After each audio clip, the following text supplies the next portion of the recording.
Hi, we are Team 25 from Lead India AI, and we were working on an internship. Our project is AI based prediction of rainfall from daily satellite observation for disaster management. The mentor assigned to us was Dr. Kuldeep Chaurasia. We are three members in team: Tarun, Sarala, and I'm Komal.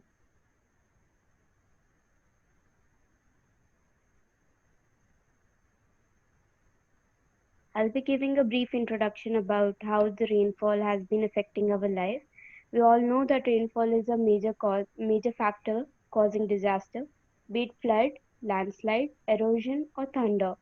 Every time it's the rainfall causing disaster, not only natural calamities but also agriculture. When there is low rainfall, we have droughts, having no food, and the animals depending on plants for food dies.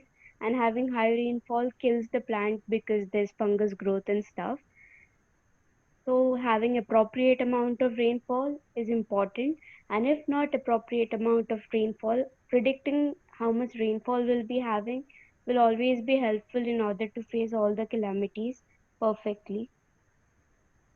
So our job was to predict the rainfall, and for this we have been using a data set which was taken from NASA, and the data set was taken from the area of Haryana, a area called Yamunanagar, located in India.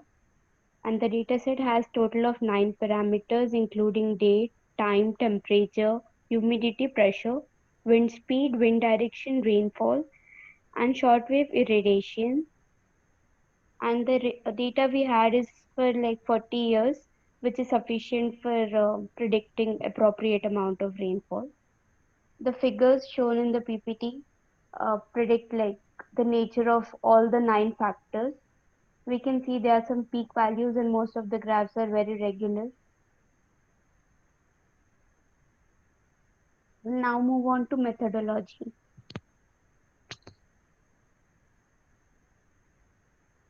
Started.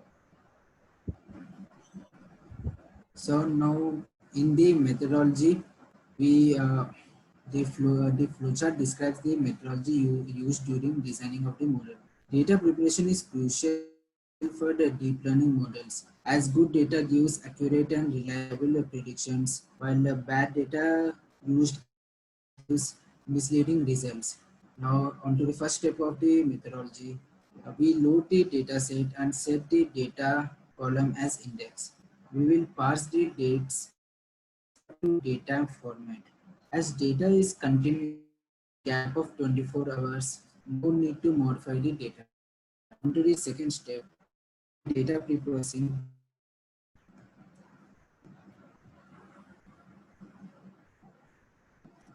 The flowchart describes the methodology used during the design of model. Uh, the data preparation is crucial for deep learning models as good data gives accurate and reliable predictions while bad data gives misleading results. Now moving on to the first step of methodology, we load the data set and set the date column as index. We will parse the dates and convert to datetime format. As data is continuous with a gap of 24 hours, no need to modify the data. Now moving on to the second step, which is data preprocessing. We remove columns like snowfall, snow depth and UT time, which is unnecessary. Snowfall and snow depth is having a lot of values as zero because in that region there's no snowfall. So it has a lot of outliers, so it is removed. Also the correlation with the rainfall is not great and removing leads to dimensionality reduction. Now, moving on to the third step, which is outlier detection and imputation. Wind speed and rainfall have outliers. Other columns are so clean that not a single outlier is present. So we impute the outliers with their respective mean values. This gives models more predictive capability. Now moving on to the scaling part. As the columns have wide range of values, we have to scale them down to range of 0 and 1, 0 to 1, which the deep learning models prefer. Standard scaler has not proven effective in comparison to min-max scaler. So we have used min-max scaler in this. process. So moving on to the fifth step, that is splitting the data into train and test set.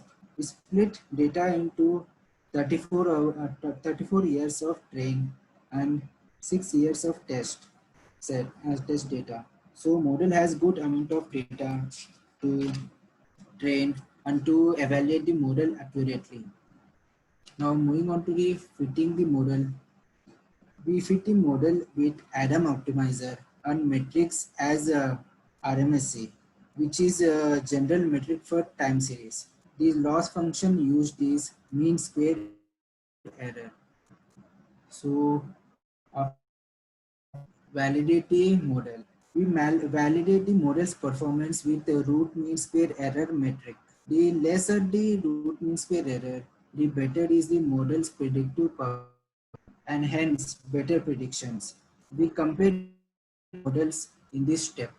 So at last, we obtain the predictions for test set data and back to its original scale, which is scale and plot against the original visualization results. So now moving on to the experiment results.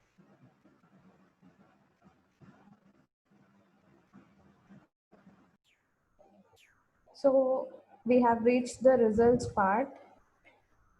The models used here are 6 models.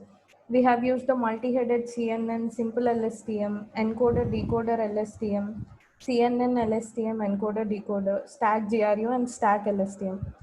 As the RMSE values are tabulated here, we can find that stack GRU has the least RMSE value which suits this model. This is the working model of GRU that we are using.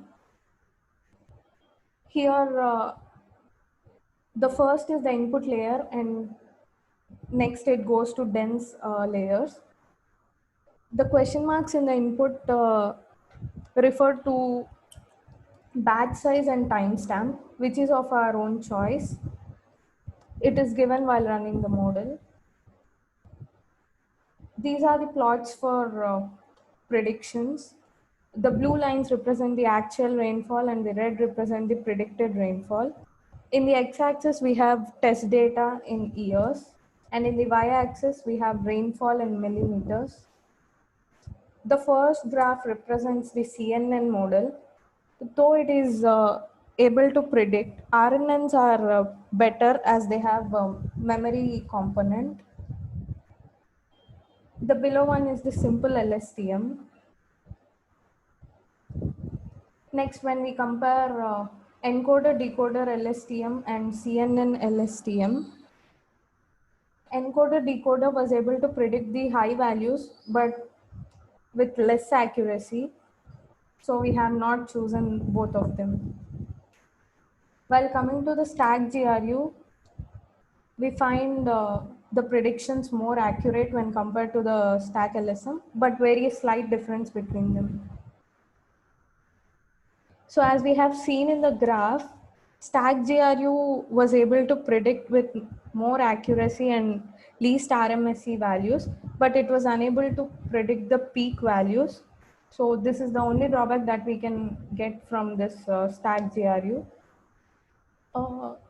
Predicting the rainfall is a tough task. So to deal with it, we have used deep learning methods as they have the ability to recognize the hidden patterns. We can improve this project further by using the hyperparameter tuning. So these are some of the research papers and documentaries which we have gone through for reference in part. Thank you.